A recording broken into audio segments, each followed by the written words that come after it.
Well, it has been 6 years since the first disaster we had back in 2017. So after 6 years, we're opening the check-in hall. We started today with our national airline, which is Winair, and the first flight to Sabre. So we had our opening this morning at 5:30, making sure everything is good, double checking everything before departure.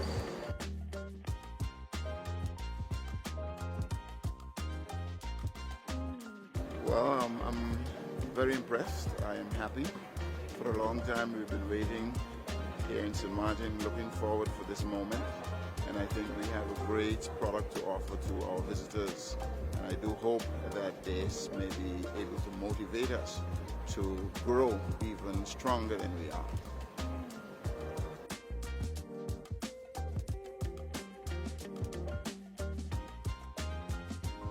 And we did the first check-in today, January 22nd, 2024.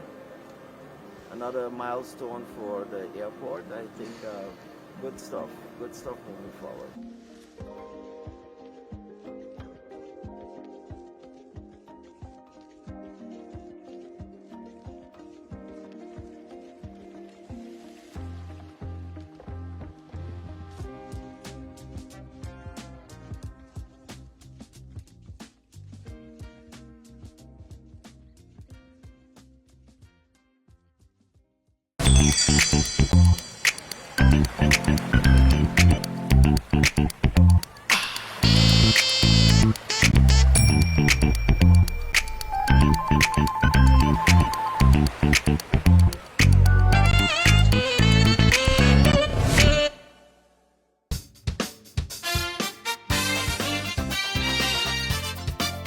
Welcome to the Late Night Show. Hope everything is okay. Hope everything is all right. I'm your host, Andrew Dick.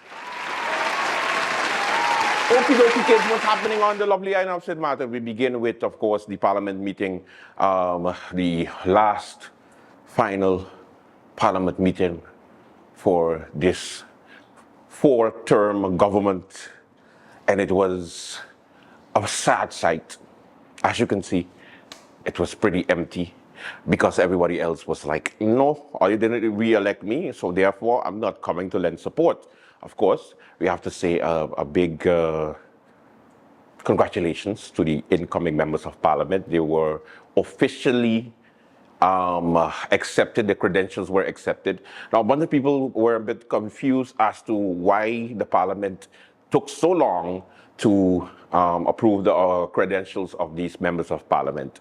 And it's a very simple answer, because they can. February 10th is when they have to swear in. Obviously, a week before, they will then meet and officially have the credentials accepted. It's not like the members of Parliament could really say that they don't want a member to come in, because it would be like pointless.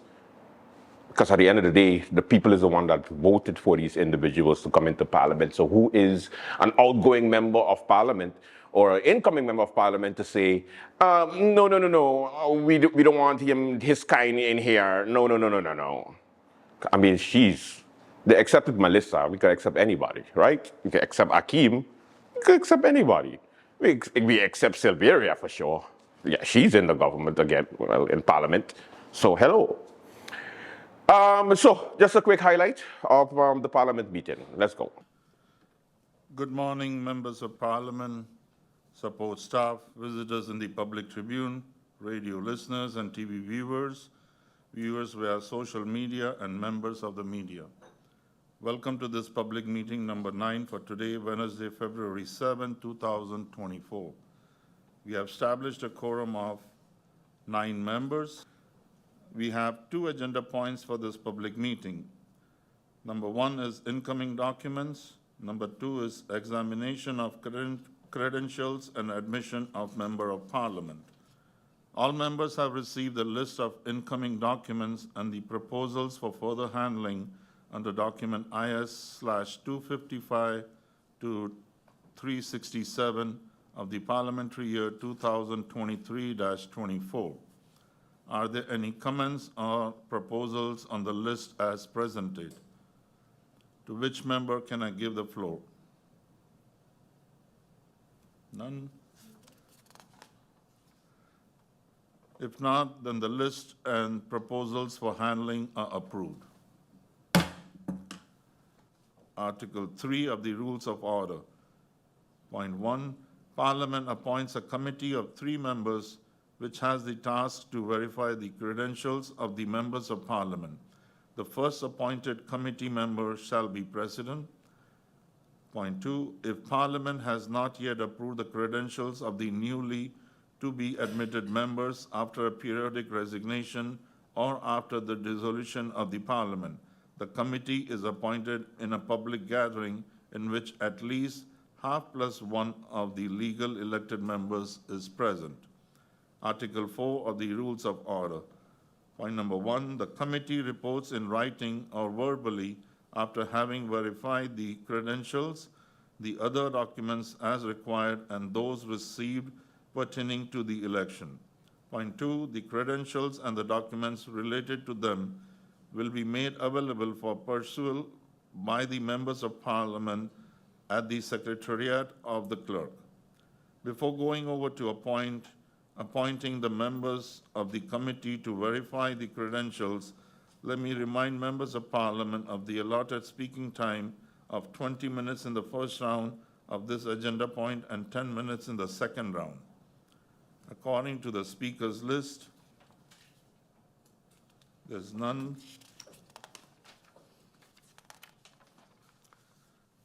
I will now go over to the appointment of the committee members. As members of the committee, I will appoint MP Sarah Westcott-Williams, who is also the chairperson of the committee, MP Melissa Gums, and MP George Pantherflit. I now ask the clerk to hand over the credentials and pertaining documents.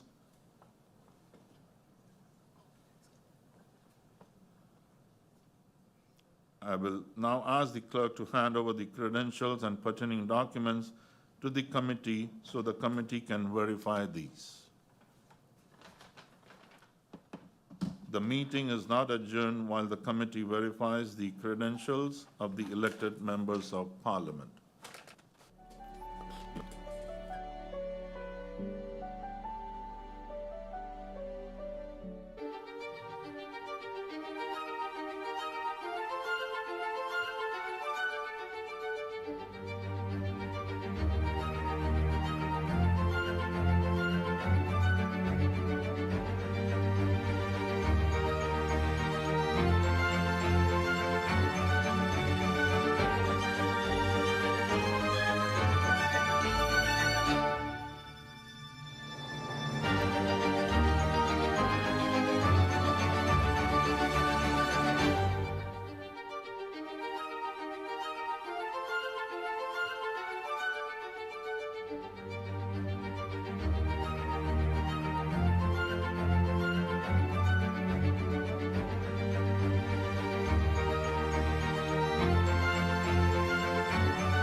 I give the floor to the chair lady of the committee.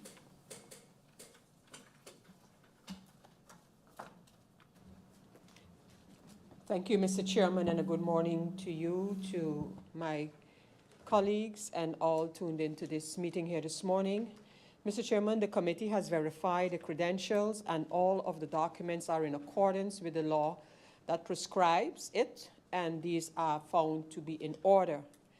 And so we of the committee advise for Parliament to approve the credentials of 1, Mr. Akeem E. Arundel; 2, Mr. Egbert J. Duran; 3, Mr. Christophe T. Emmanuel; 4, Ms. Melissa D. Gomes; 5, Mrs. Grisha Heiliger Martin; 6, Mr. Artwell Irian; 7, Ms. Silveria Jacobs; 8, Mr. Francisco La Cruz; 9, Mr. Kevin Mingret; 10, Mr. Cloyd Marlin; 11, Mr. Luc Mercelina; 12, Mr. Omar Otley; 13, Ms. Shamira Roseberg; 14, Ms. Ludmila De Weaver; and 15, Mrs. Sarah A. Westcott-Williams. Thank you, Chair Lady. Thank you, Chair Lady, and the members of the committee for a job well done. You are hereby discharged of your duties. The committee has proposed to approve the credentials of Mr. Akeem Arundel, Mr. Edward Doran, Mr. Christopher Emmanuel, Ms. Melissa Gums, Mrs. Grisha Halliger Martin, Mr. Ardwell Irion, Ms. Sylvia Jacobs, Mr. Francisco Lacruz, Mr. Kevin Mengret, Mr. Clyde Marlin, Mr. Luke Marcelina, Mr. Omar Otley, Ms. Samira Roseberg, Ms. Ludmila D. Weaver, and Mrs. Sarah Westcott Williams. Does Parliament agree with that? Yes. Now that the Parliament has agreed to approve the credentials of Mr. Akeem Arundel, Mr. Edward Doran, Mr. Christopher Emmanuel, Ms. Melissa Gums, Mrs. Grisha Halliger Martin, Mr. Ardwell Irion, Ms. Sylvia Jacobs, Mr. Francisco Lacruz, Mr. Kevin Mengret, Mr. Clyde L. Marlin, Mr. Luke Marcelina, Mr. Omar Otley, Ms. Samira Roseberg, Ms. Ludmila D. Weaver, and Mrs. Sarah Westcott Williams. I will, in accordance with the Article 122, Paragraph 1, Subletter A, B, and C of the Election Ordinance, notify immediately the Governor, the Chairlady of the Central Voting Bureau, and the persons admitted.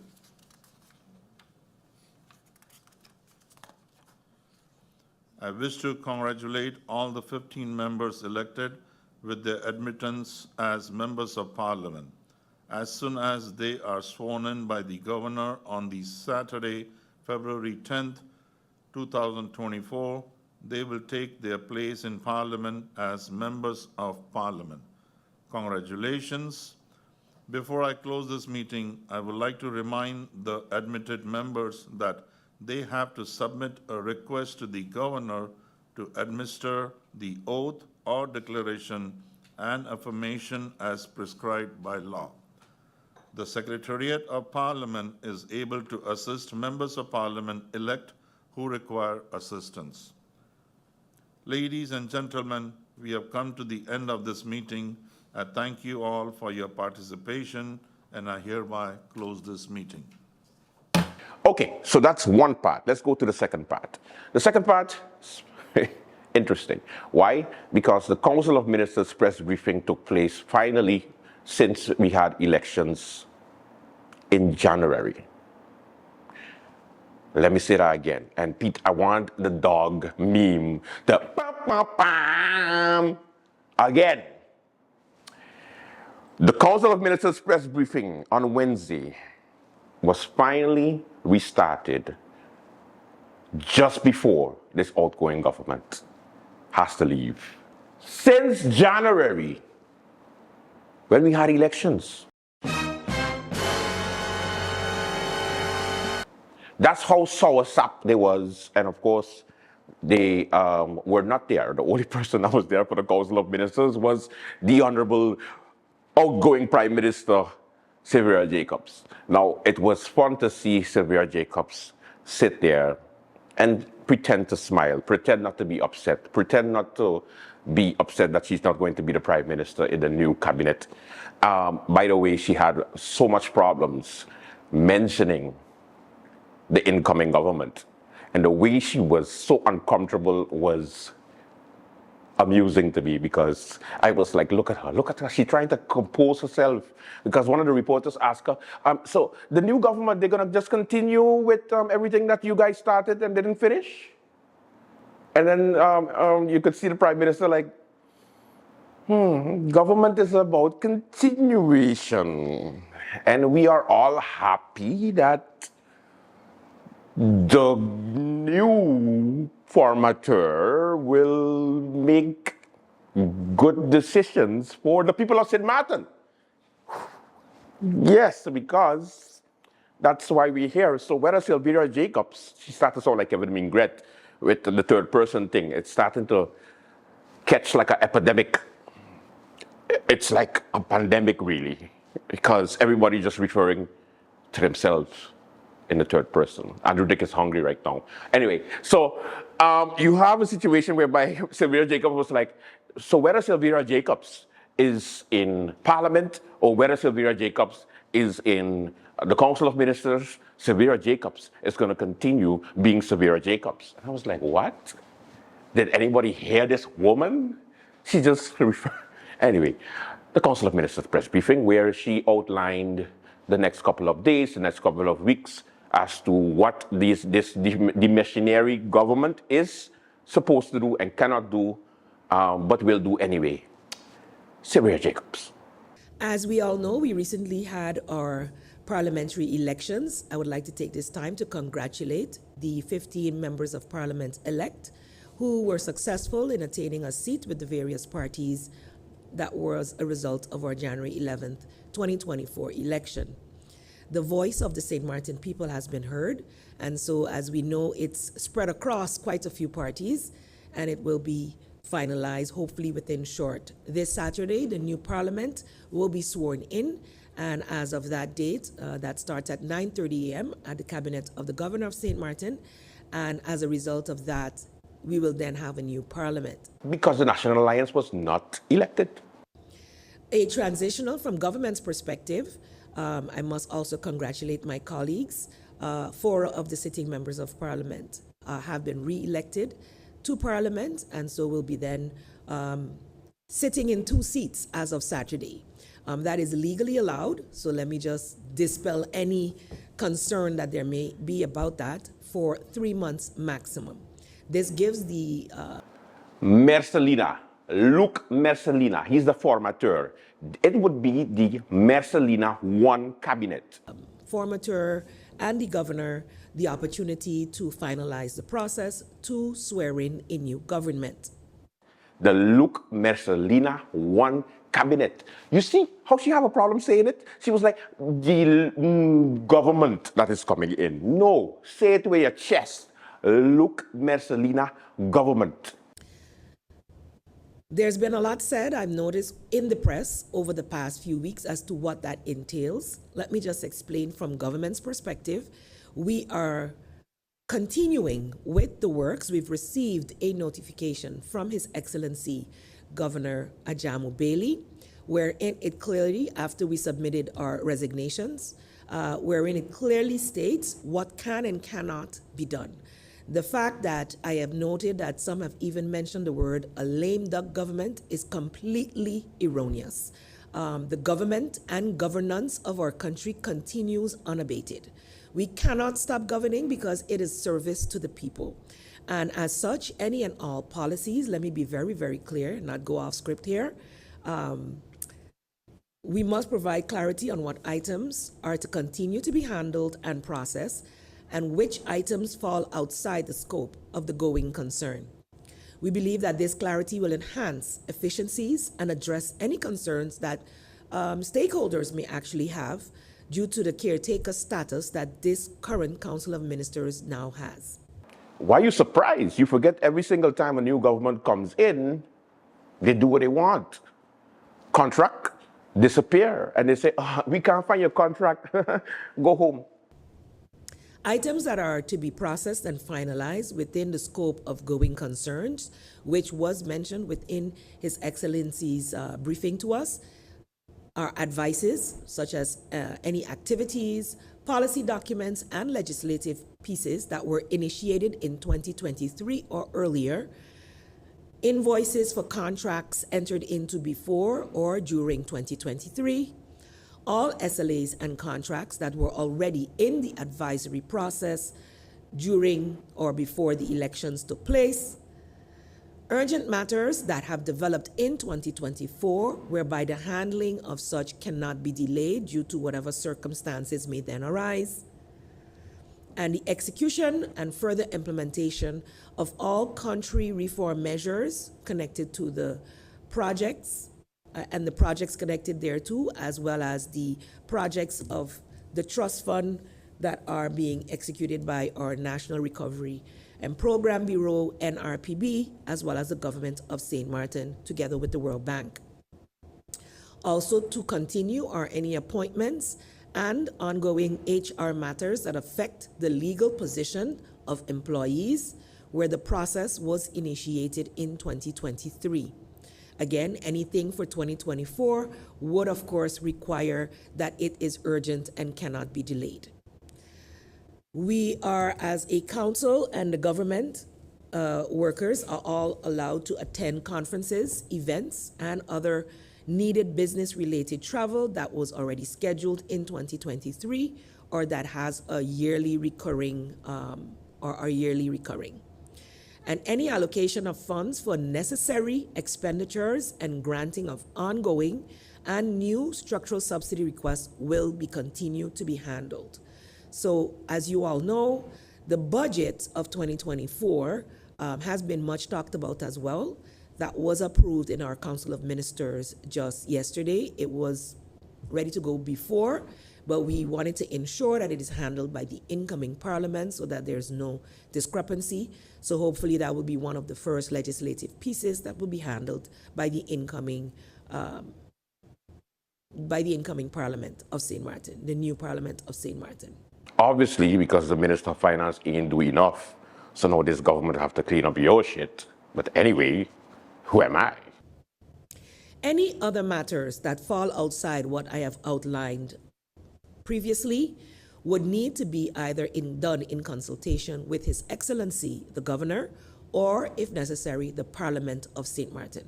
So it doesn't mean that things can't happen, but anything outside of what I mentioned would have to be done in close collaboration and with the approval of His Excellency, as well as the Parliament of St. Martin. Definitely a transition document is being prepared, but before I go into that, the persons who have applied have already been notified that they've been selected for positions. That process will continue. You do not have to fear that now with a new government coming in, that your process will be stagnated. I think sometimes when people make very public statements without understanding the impacts of it on the daily lives of different people, that can create very much a cloudy situation for them. So I felt it necessary to clarify that.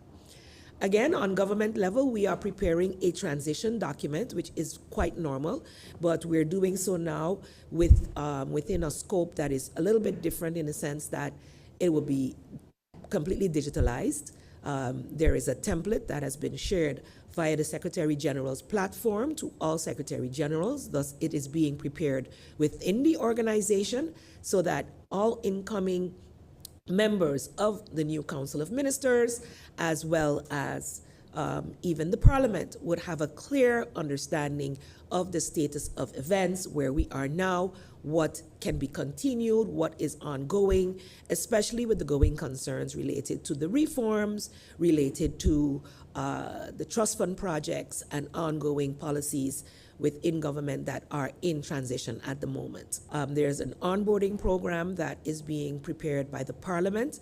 So several presentations will be made, on trainings will be given as to the operations of Parliament, but also from the High Councils, as well as my person being invited to give a full update to the Parliament on the country measures, country reform measures, as well as on the projects in the trust fund. And there's a third one, 1, 2, 3. Oh, what's being handled within our international relations as well as kingdom relations. So as Prime Minister, I then would have to, juggle where I'm sitting, but definitely where the presentations from government are concerned, I will be on the presenting side. So that is to update, and all who would want to tune in to Parliament sessions, for those, they would be then, of course, hopefully they will be broadcast publicly. So would you consider, from a government perspective, producing a more public version of a transition document? Thank you for that question. I don't know if you have people on the inside here, but definitely when I mentioned that it's a little different than usual, that is one of the aspects that I am working towards.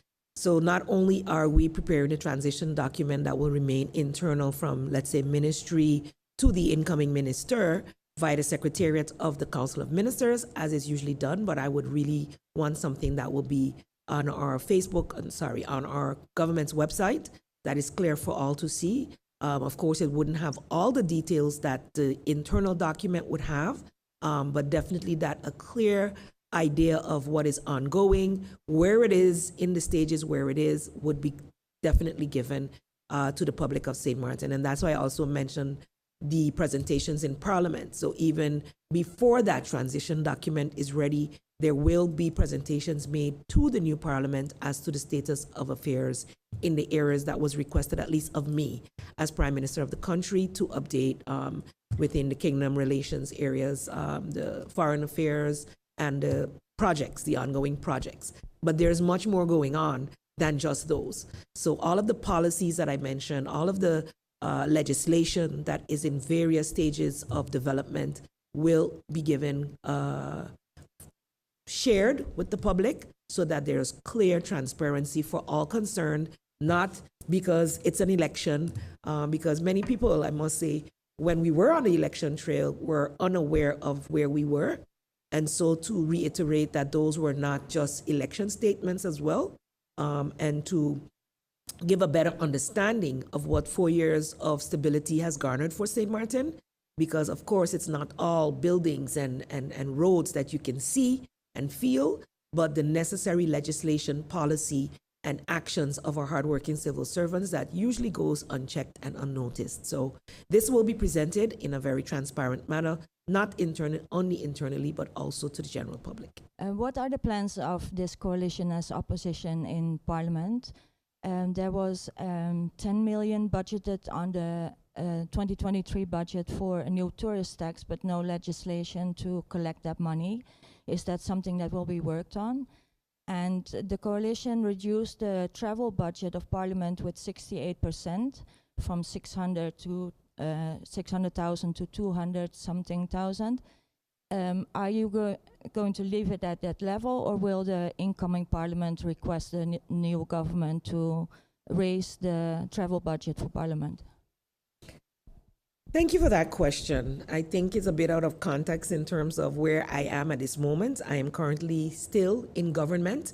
I will continue to hold the responsibility of the government of St. Martin until time that a new government is sworn in. I probably didn't make that clear enough in my opening statement, so let me explain a little bit of what that means.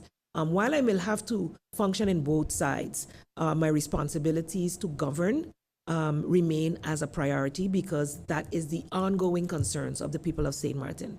We as various parties put forth manifestos. As you would have seen from the report of the informators, our manifesto, so I can only speak for my party, is based on where we were, what we had planned before, where we are, and where we want to go. And where we want to go is closely based to where we are going as a government. So it is very closely tied to our national development vision, which I have come in this room and talked about, and we have started promotion of via the government platform. So anybody not being in line with that would have challenges within whatever they plan to do. Whether we are in government or whether we are in Parliament, we are to either execute those projects, programs, and vision actions that would result from it, or we are holding the government accountable for such. So that will be the trajectory that I will be using, whether I'm in government or whether I'm in Parliament, to ensure that the people of St. Martin, the quality of life of the people of St. Martin continues to improve, as it has improved, even though we're facing serious challenges around the world. And I think if we pay attention to the international news, we would know with all of the wars happening around the world, it negatively impacts St. Martin. St. Martin will not get away from it. And we have been seeing improvements within also the revenues.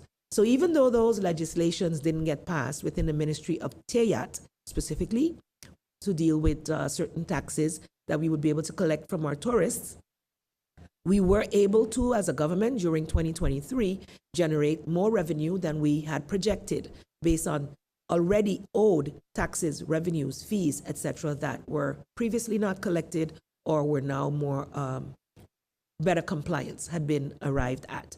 So that continues to be something we hope continues in 24, whether we are here or not. Government is continuous, so I'm sure that the finance ministry, regardless to who is finance minister, will continue to do their due diligence to improve tax collection, fees collection, come with the different reforms. Those reforms are the things that you will see in our document that are already well underway. We mentioned this, reducing wage taxes and trying to balance that out to improve, of course, the income of our people.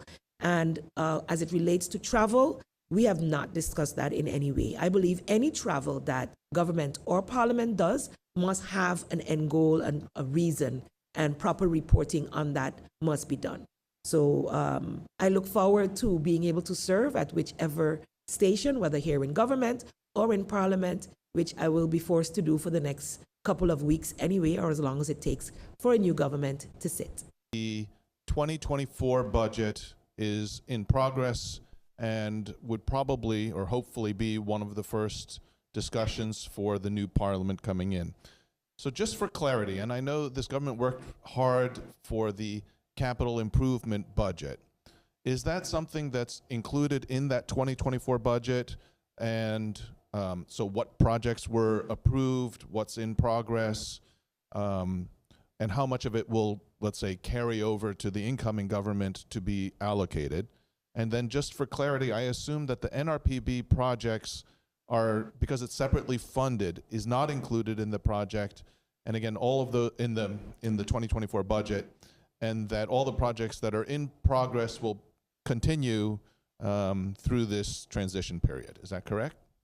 Yes, Mr. Lee. 2023 budget and the approved capital expenditures have a set projects which are in various stages of execution. So some of them were just waiting on the money. The project is ready, put out the tenders, etc. So tenders went out. There was a lot to do with road repairs. There were vehicles to be bought. Several of the vehicles of government are in very bad place of disrepair. So it's costing government more money to actually have those repaired, replaced with rental cars than to purchase. So we finally have the funds for that. The tender for that is being finalized as well. There was also, besides roads, and there were schools, different things that needed to be done. Those are approved. The funds are there. 2024 would have had a new proposal for other expenditures.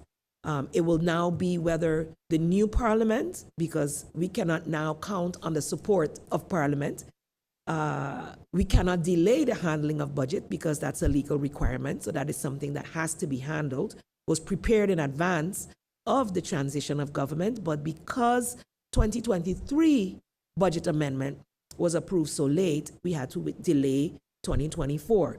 So 2024 went to the Council of Advice, came back, has been approved in council, addressed whatever issues were found with the Council of Advice, and is now on its way to the governor to be forwarded to Parliament. So yes, it will be handled. The sitting members of Parliament, new sitting members, will then get the opportunity to peruse it, ask this government questions, and if need be, make amendments in as far as they can. What I must mention is that when we had the opening of the new parliamentary year in September last year, we were reminded by His Excellency the Governor in preparing for the budget 2024 that not to make it excessive because we know that a transition could happen in 2024. So I would hope that at least the continuity of what has already been approved in 2023 would continue unabated, and that the decision of the new support in Parliament would then determine what will 2024 hold. So once those presentations are made in Parliament, then the public will also be able to see, hear, as well as compare with the transition document that would have been prepared to know where we are, where we're going, and how it aligns with the larger vision for 2030 and beyond, which is wholly tied to the Sustainable Development Goals. So all the projects that started the bidding and tendering process, those processes will continue. Yes. And then you mentioned also the NRPB. Yeah. Right. I wrote it down, but I never looked down. NRPB projects are government's projects. It is just being executed by the National Recovery and Program Bureau. This is our established entity to execute projects and programs that have come out of the trust fund, which was granted after the hurricane by the Netherlands, and is being also regulated with the World Bank. All those projects are in various stages of execution. Last year's steering committee meeting, we allocated all the funds already. So the funds are all allocated. What we do on a regular basis is update as to feasibility of continuity of the projects. If they required government's funds, if they require loans, then if we can secure the loan for whatever reason, then we would have to reassess what happens with the fund that is left or then has to be reallocated. But as I've said in the steering committee meetings, all of these projects are necessary. It is how we're going to get them executed. And if for some reason, especially since the supply chain affected cost of projects, many of the projects went up. How do you say I'm going to cut a project that assists sports facilities vis-a-vis mental health, vis-a-vis housing, vis-a-vis schools, or whatever the case may be, or the R4CR projects or other projects? So we really want to also disaster risk financing. The reflows from the airport loan is going to finance that. Would a government coming in want to suddenly change this? These are agreements made a long time ago. Just like when we came in 2019, with whatever great ideas we had to look at what was happening, move on with what was already being planned, and then in the following years, make adjustments. And we were able to actually expand the projects. We were able to add, for instance, to the enterprise support program, which facilitated after the hurricane businesses getting funds to new businesses because of the COVID situation. So as you go along, we were able to do things. But at this point, all of the funds have been allocated to a project, and it is now only to ensure that these projects can move forward, and we'll be doing everything to ensure that happens, whether in transition or not.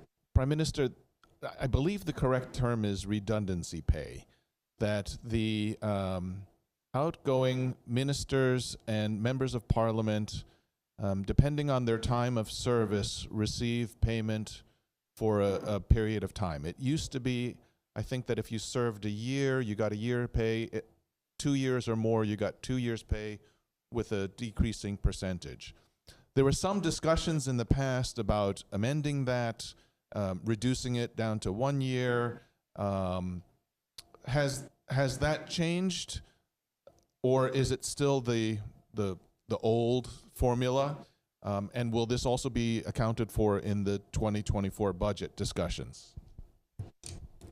Thank you for the question. I don't have a direct answer as to how far the changes went. I know there were changes made to a year, but I'm not sure if it counts for persons who served 2 or more years, because again, up to that point, no one did, unfortunately.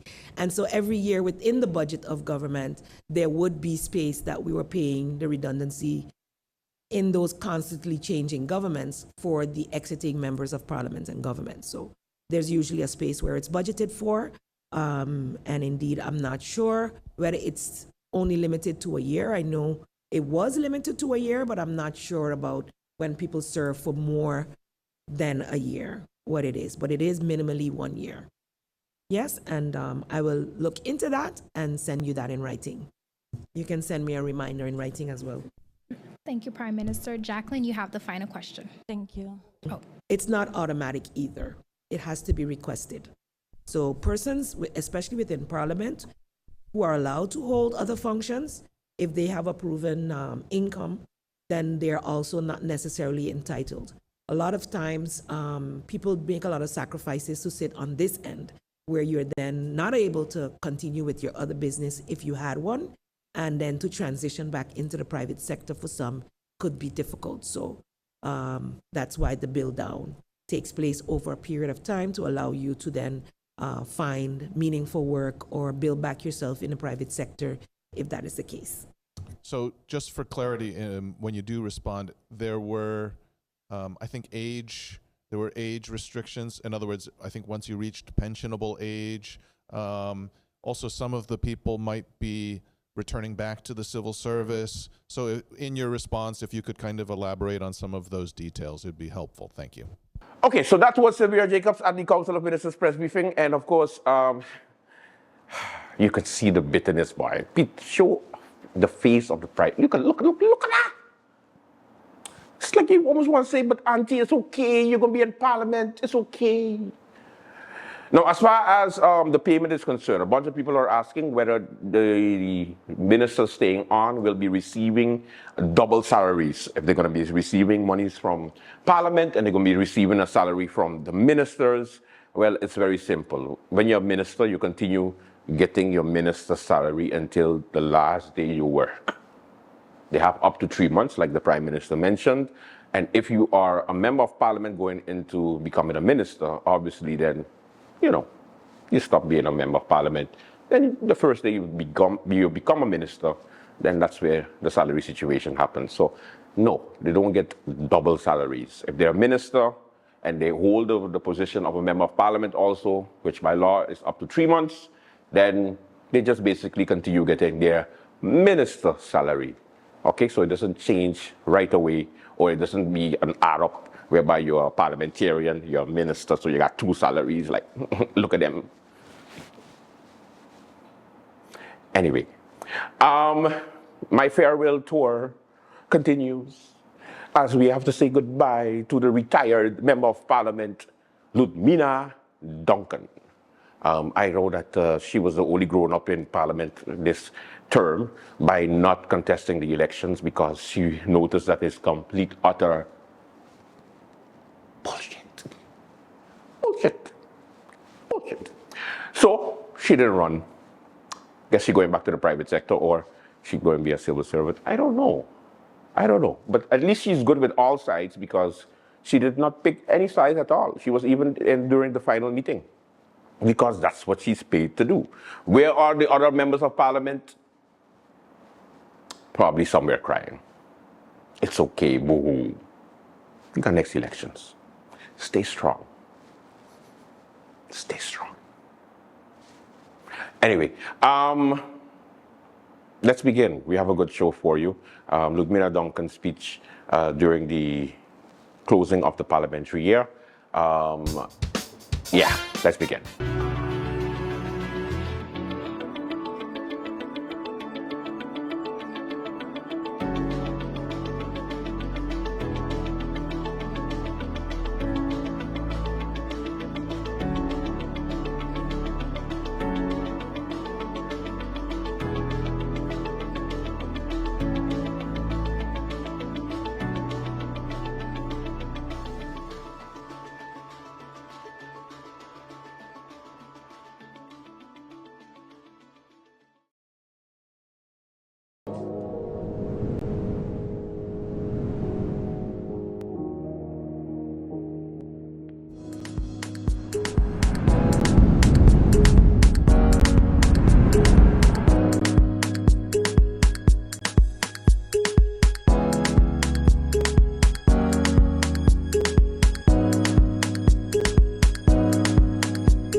Mom. How are you? Hi, darling. I'm fine. Just calling to say hi. Oh, okay. We got over here. Girl, I hear watching this movie and it.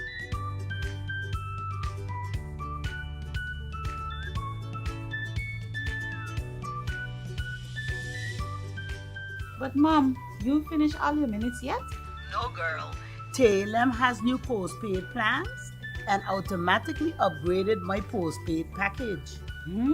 Is that so? Guess what? I am getting more minutes and almost double the amount of data for the same price. I guess I'm making a switch now. Let me call you back, Mom. Hey Tash, you have tell him new postpaid plans?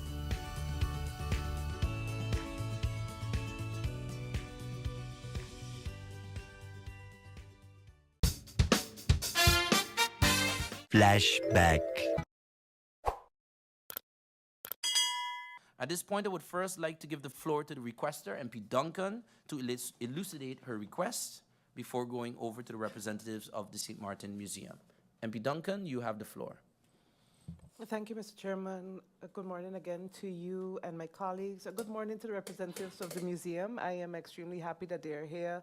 There's been discussion, Mr. Chairman, over the last few years about slavery. We've had the apologies from the King and the Prime Minister. But at the end of the day, at the core of it is our history as a St. Martin people, and our history lives at the museum. And so I just wanted to invite the museum to not only give Parliament a look into how we should be thinking, what we should know that we don't know, but also I hope that the public is tuned in and that from this discussion we can see how especially this Parliament can be of support to our museum. Thank you, Mr. Chairman. First, I have to say the representatives in front of us are representative to me now of more than half of our heritage, if we look at it. So we talked about the library and the fact that now they are the only ones in the project to reconstruct. However, we are seeing here 3 representatives: the archives, the future National Archives, the Museum Heritage Foundation, and Seamark Archaeological Center. If this committee or if this Parliament says that we agree that our national heritage is of the utmost importance, then I would go even further than MP Gums and say not only do we need a meeting, but I believe that we should also collectively send whether it's a letter or we should ask not only the NRPB but the government of St. Martin what their take is on the National Heritage Park, the fact that now we have 3 of our most important organizations sort of left in the dark, and what their plans are to remedy that problem, because I think it is a problem.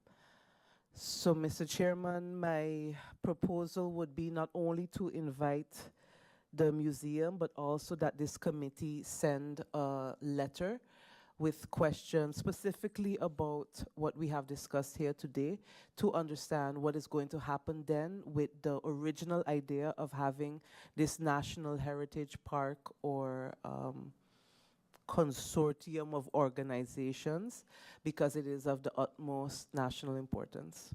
That was a very nice show. Thank you so much for watching. Until tomorrow, do have a safe and pleasant one. And of course, like and subscribe. I can't believe I sound like a YouTuber now, but Jesus Christ.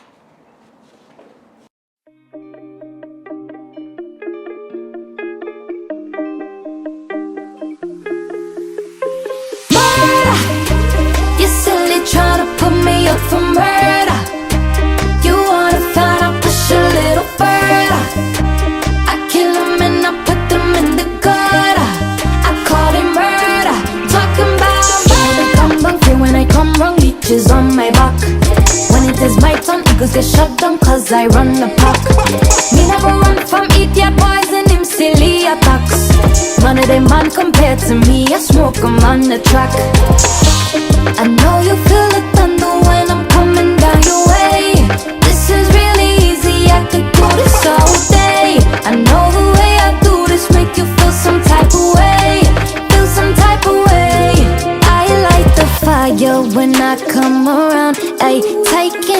time when I burn this shit down. Ay, when you see that smoke, just know I've been around. Yeah, I run the town whenever I touch down. Ay, ay, ay. The rumors that you hear are true. I don't know how to play it cool. You really have no choice but to move. Ay, ay. You're silly trying to put me up for murder. You wanna fight, I'll push a little further. I kill them and I put them in the gutter. I call it murder. Talking about bitty, bitty, bitty, bum, bum. I'm really gonna hit you in your bum, bum. Really think you're G, but you're not one. Really think you're smart, but you're dumb, dumb. Bitty, bitty, bitty, bitty, bum, bum. I'm really gonna hit you in your bum, bum. Really think you're G, but you're not one. Really think you're smart, but you're dumb, dumb. I am the one, yeah, they call me the antidote. I am so hot when you touch me, you catch a cold. I'm not the one you play with, yeah, so hit the road. I don't do none of this for sure. I light the fire when I come around. Ay, taking my time when I burn this shit down. Ay, when you see that smoke, just know I've been around. Yeah, I run the town whenever I touch down. Ay, ay, ay. Murder.